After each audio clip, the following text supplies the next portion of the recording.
नमस्कार। हमारे चैनल में आपका स्वागत है। मैं हूं रामचंद्र मौर्य।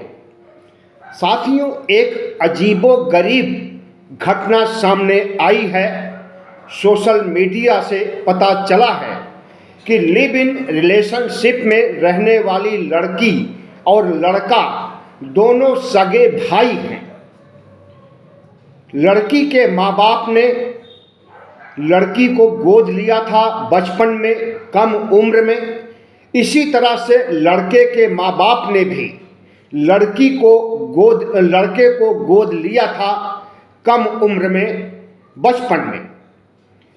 संयोग ऐसा हुआ कि दोनों आपस में टकराते हैं 6 साल पहले, और वह 6 साल तक लिव इन रिलेशनशिप में एक ही घर में, एक ही छत के नीचे, एक ही बेड पर पति पत्नी की तरह साथ रह रहे थे। इस बीच लड़के ने पारिवारिक वजह के कारण अपना डीएनए टेस्ट कराया।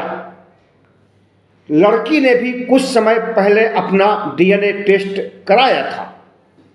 लड़के की रिपोर्ट जब लड़की ने देखा तो वह दंग रह गई, और उसने अपने पार्टनर, लिव इन रिलेशनशिप में रहने वाले लड़के को जब यह जानकारी दी तो वह लड़का भी दंग रह गया।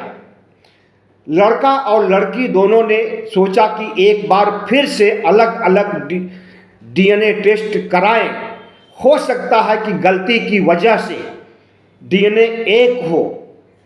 दोबारा डीएनए टेस्ट कराया गया, और दोबारा कराने में भी वही रिपोर्ट आई जो पहली रिपोर्ट में आया था। यह एक फिल्मी संयोग हो सकता है, जानबूझ करके किया गया सामाजिक अपराध नहीं माना जा सकता। और लड़की ने खुद सोशल मीडिया पर, इंस्टाग्राम पर इसे पोस्ट किया, और दूसरे लिव इन शिप में रहने वाले लड़के लड़कियों को अलर्ट किया कि डीएनए टेस्ट कराने के बाद ही रिलेशनशिप में आए तो बेहतर होगा, वरना वैसी ही भूल कर बैठेंगे, वैसे ही शर्मसार होंगे जैसे हम भाई बहन या गर्लफ्रेंड बॉयफ्रेंड शर्मसार हुए हैं। लिव इन रिलेशनशिप की अवधारणा भारत की नहीं है।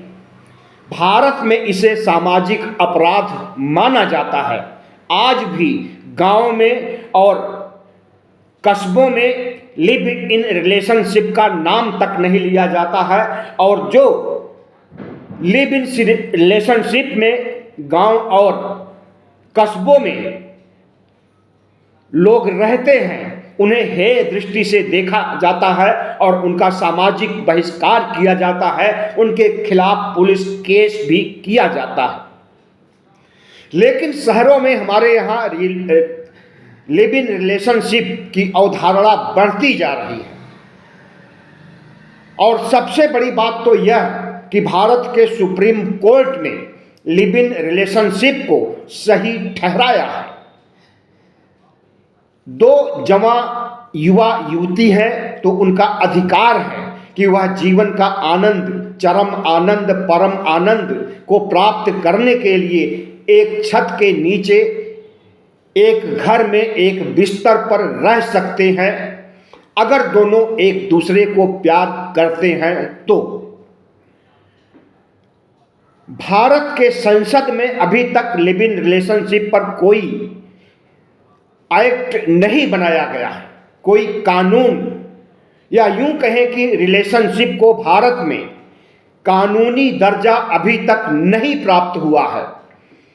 लेकिन शहरी संस्कृति में इसे शामिल जरूर कर लिया गया है, और विदेशों की तरह हमारे देश में लिव इन रिलेशनशिप में रहने वाले युवा युवतियों की संख्या बढ़ रही है।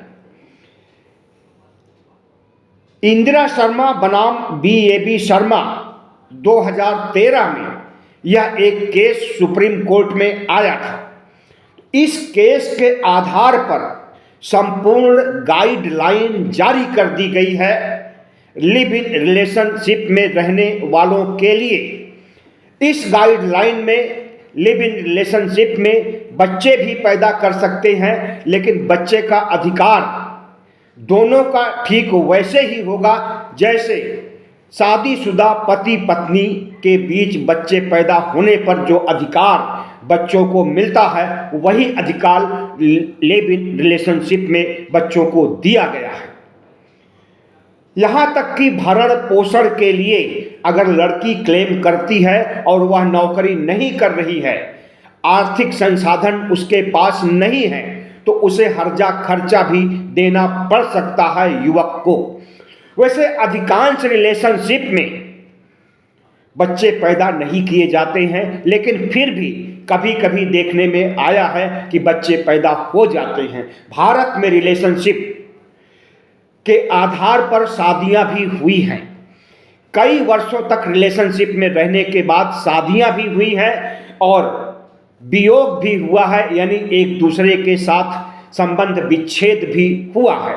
लेकिन लिव इन रिलेशनशिप का फंडा है कि अगर साथ साथ रहे हैं, पति पत्नी और दाम्पत्य जीवन का सुख भोगे हैं, तो उन्हें शादी कर लेनी चाहिए किसी भी समय।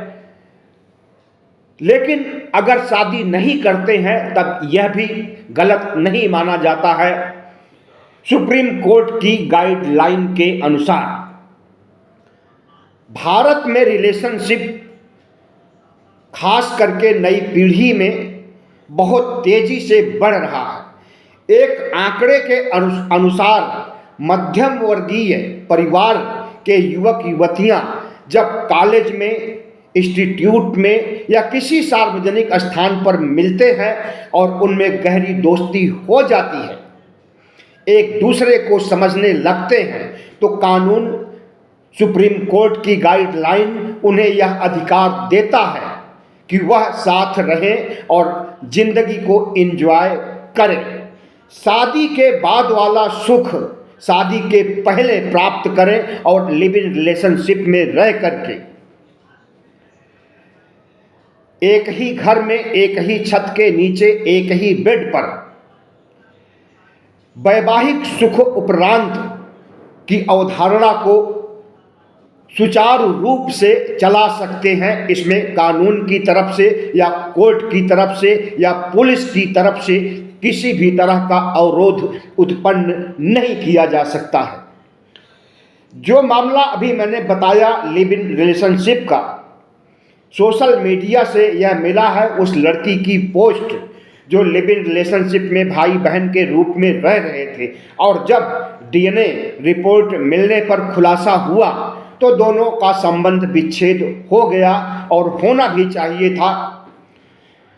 एक धोखा या विचित्र संयोग की वजह से अगर दोनों ने असामाजिक काम किया है तो उन्हें समाज माफ कर सकता है। जिस समय लिव इन रिलेशनशिप में दोनों भाई बहन रह रहे थे, हालांकि उन्हें पता नहीं था कि वह भाई बहन हैं, उनके चेहरे एक जैसे मिलते थे तो लोग टिप्पणी करते थे कि तुम दोनों तो भाई बहन जैसे लगते हो। लेकिन इन दोनों युवक युवतियों ने कभी इस पर ध्यान नहीं दिया और इसे एक पब्लिक रिएक्शन समझ करके हमेशा नज़रअंदाज किया। लेकिन जब डीएनए रिपोर्ट आई और खुलासा हुआ कि दोनों भाई बहन हैं और इस पर एफआईआर की बात भी समाज में की जाने लगी, लेकिन कानूनन कोई भी एफआईआर नहीं हो सकता है क्योंकि रिलेशनशिप की मान्यता सुप्रीम कोर्ट ने दे रखी है।